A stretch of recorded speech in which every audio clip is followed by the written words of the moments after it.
obviously with Hollywood out, just how the guys adjusted to him not being out there, and what are you doing anything to change from he might be out for the potential preseason opening? Yeah, nothing real different right now other than Jay Watt stepping in, which is Jay Watt has been so great.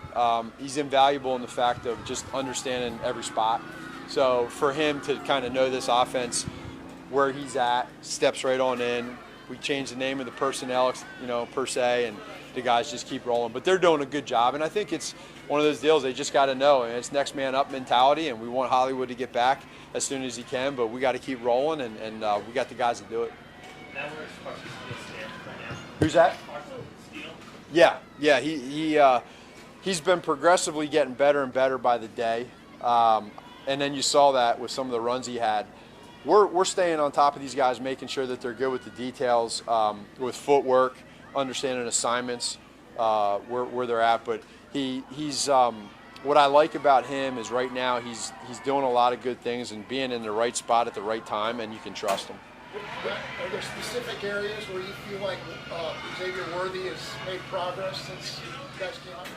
Probably the biggest thing, Adam, is him understanding that everything's not going to be perfect, but how do you respond to, for example, today, a couple missed connections between him and Pat, downfield throws that they didn't hit, but you put that on tape, and now they can take that and talk through why it happened, and so he's been good with that. Didn't get a whole lot of reps in the first preseason game, but for him, probably the biggest thing is like making sure that he understands that it's not going to be perfect, but we're trying to get to that point to where you guys really start clicking and understanding the whys behind maybe why you didn't get that throw or why there wasn't a catch. But he's had a phenomenal attitude. What ways, like tangible ways, have you seen Isaiah develop his pass catching? Well, he's always practicing, whether it's in special teams or post practice. He's always working on his hands, and he's always had that. So I think, like, you look at the preseason game, we had that catch in the flat. He's able to he bobbled it, but he made the catch, and he was able to get vertical right away. So continue to just keep working on that, but he's been great with that. How comfortable are you with the progress that Kingsley is making on the offensive line? I like where he's at.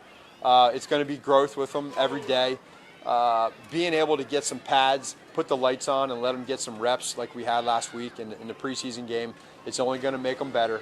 Reps are invaluable for him right now. Being able to understand the speed, and then more than anything on the offensive line, and sometimes this doesn't get talked about enough, is the communication process between those guys that go on from the center to the tackles, and then being able to execute.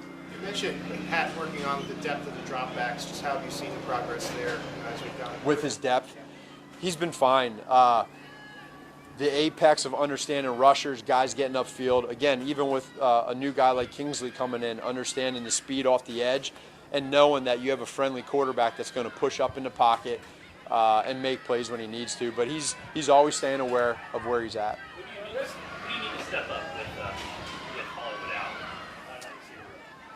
out? I think right now for where he's at, probably, Justin Watson coming in, knowing the role, but necessarily step up wise. I don't know if I would use that word more than anything. Just like it's different because there's different guys in for different series and different quarters. So if you have an opportunity, no matter who you are, where you're at, whatever role you're in, you're trying to make this team. For us, we understand that we have our the first and second group of guys that you guys have seen out there in different quarters. Whoever that is, go ahead and use the competition to make a play. So I think it could possibly be different every game. We'll wait and see. Nico showed you the things you were looking for up here? He's done well, and we talked about him being able to, when he gets in there, make plays. He had that catch, then the possible fumble that they called him on the knee down. But what I like about Nico, again, is being able to rebound and bounce back from a play that, I know he wants back. Okay, let's close it out.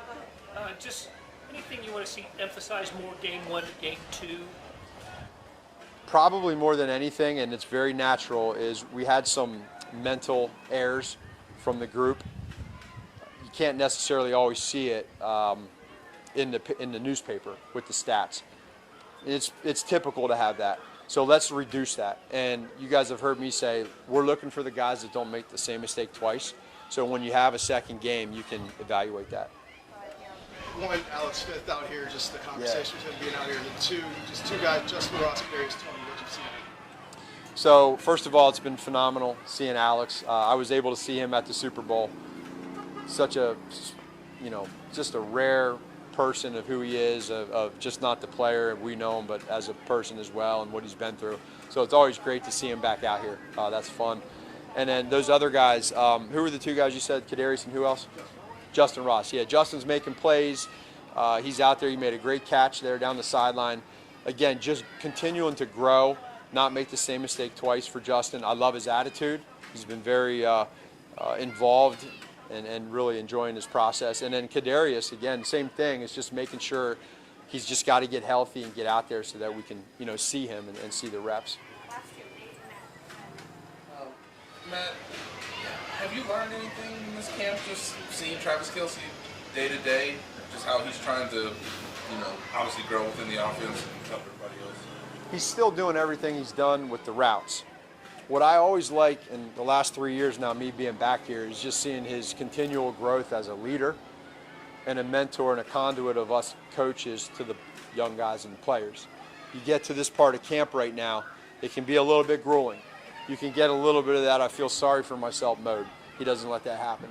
And when you hear that come from a player like Kels, it impacts those young guys and they push through. So I think that his leadership's been great. Matt, Patrick mentioned last week that he's a football historian. He's kind of a junkie in that research. How do you see that about him, especially maybe how does that manifest itself, whether it's just in the way he thinks or the things he sees or even some of the things that they come up in the laboratory? Right. Well, I'd say his appreciation, number one, for people that have come before him is real. He doesn't miss much stuff, so whether it's the present or whether it was the past with the historian part, and then being able to use experiences and plays that maybe he's been a part of or has seen to use into his creativity to help us out as coaches. Hey, think about this, think about that. But it's just he loves that stuff. He's always about it, and not everybody's like that. But he has a rare trait to want to be like that. Thank you, everybody. All right, thank you guys. See you.